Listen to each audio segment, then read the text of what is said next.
How do marine biologists define phytoplankton? Imagine tiny floating plants that drift with the ocean currents, creating a vibrant, invisible world beneath the waves. These are what marine biologists call phytoplankton.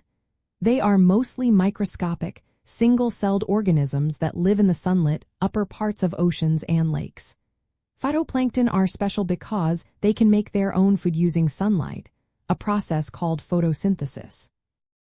They take in sunlight, carbon dioxide, and nutrients like nitrogen, phosphorus, iron, and silica to produce organic matter and oxygen. This makes them the foundation of the entire marine food web. Marine biologists group phytoplankton into two main types. The first is photosynthetic protists, which are eukaryotic cells with complex structures. Examples include diatoms and dinoflagellates.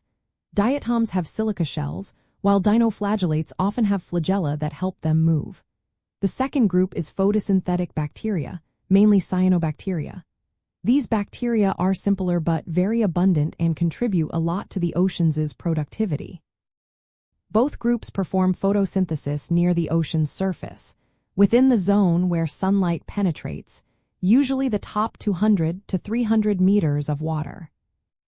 Phytoplankton needs sunlight, carbon dioxide, and nutrients to grow. When conditions are right, their populations can explode, forming what are called blooms. These blooms can be a rich food source for tiny animals called zooplankton, which in turn feed larger marine creatures. Sometimes, these blooms can produce toxins that harm fish, shellfish, marine mammals, birds, and even humans. For marine life and biodiversity, phytoplankton are vital because they produce the oxygen we breathe and serve as the primary food source for many sea animals. Without them, the entire chain of marine life would struggle to survive.